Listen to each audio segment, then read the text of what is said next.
Մենք գտնվում ենք Իջևանի գինու կոնյակի գործարանում։ Այսօր կներկայացնենք գինու և գինու սպիրտի ստեղծման պատմությունը։ Գինեգործությունը մարդկության ամենահին արվեստներից մեկն է։ Գիտնականների ուսումնասիրությունները ցույց են տալիս, որ գինին ստեղծվել է 8000-ից 9000 տարի առաջ։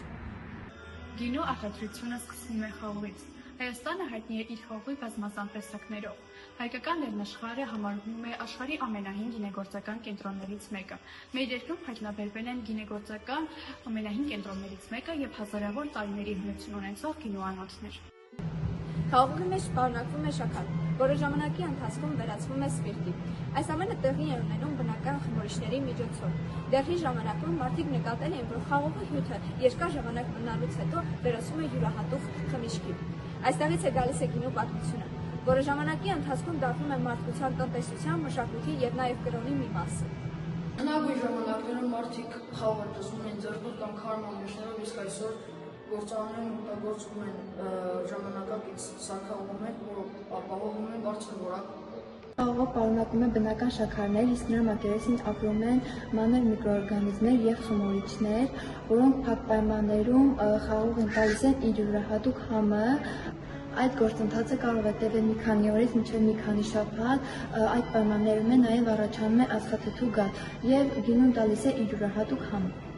Հնագույն ժամանակներում գինին խմորում էին կավե անոթներում, իսկ Հայաստանում կարասներում։ Այսօր գինին խմորում են երկաթե մեծ տաղաներում, կարգավորելով ջերմաստիճանն ու խմորման կարգավիճակը։ Մարդիկ օգտագործում են կավե անոթներ, փայտե տականեր։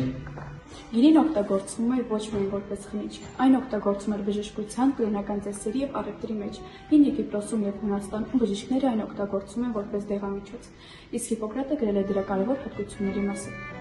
Թեև մարդիկ հազարավոր տարիներ գին էին պատրաստում, սակայն միայն մարդիկ այդքանով գինը չկետ տեղացած բանան միջնադարում դա հնարավոր դարձավ թորման զարգացման։ Թորումը հեղուկներից տարբեր նյութերի առանձնացման գործընթաց է։ Առաջին թորման սարքերի մասին գրել է ալքիմիկոս Մարիա Հրեան, մեծվարկությունից առաջ առաջին դարում։ Սակայն հին սարքերը իրենց մեջ շատ խնդիրներ էին առաջացնում։ Շշե հապակիները շուտ կոտրվում էին, իսկ սարքավորումների համակարգերը թույլ են։ Միայն ավելի ստեղծվեցին ավելի կատարելագործող սարքավորումներ, որոնք թույլ տվեցին ստանալ ավելի մաքուր սպիրտ։ Գինեգործությունը ժամանակի ընթացքում տարածված ամբողջ աշխարհում, ֆինիկացիները, հույները և հռոմեացիները գինին տարան տարբեր երկրներ և եվրոպացիները գինին զարգացրեցին նաև Ամերիկայում։ Գինին և գինու սպիրտը տարբեր ժամանակներում ունեցել են բազմազան կիրառություններ, բժշկության մեջ օգտագործում են որպես արտաքանիչ նյութ։ Այսօր էթանոլը և գինու սպիրտը կիրառվում են տարբեր ոլորտներում։ Դրանք օգտագործվում են բժշկության, կոսմետիկա և նույնիսկ վառելիքի օգտագործման մեջ։ Էթանոլը կիրառվում է նաև որպես էկոլոգիապես մաքուր վառելիք։ Սակայն գինու պատմությունը ցույց է տալիս, որ այն պարզապես խմիչք չէ։ Այն մարդկության մշակույթի, գիտության ու պատմության մի մասն է։ Այսօր գինեգործությունը անցնելով հազարամյակների ճանապարհ, փորձում է զարգանալ, պահպանելով հազարամյակների ամրությունները և կիրառելով նոր տեխնոլոգիաներ։ Գործությունը հիմնավորվում է հին ավանդույթներն ու ժամանակակից տեխնոլոգիաները ստանալով նոր արժեքներ։ Խաղողը յուրաքանչյուր ոսկոր իր մեջ կրում է բնության ուժը, մարդու աշխատանքի և հազարամյակների պատմություն։ Գինին պատմում է ժողովուրդների կյանքի, ավանդությունների և քաղաքակրթության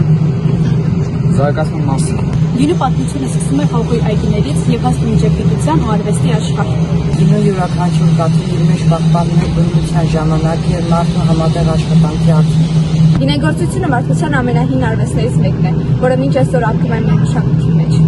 Շնորհակալություն ենք հայտնում գինու կոնյակի գործարանին։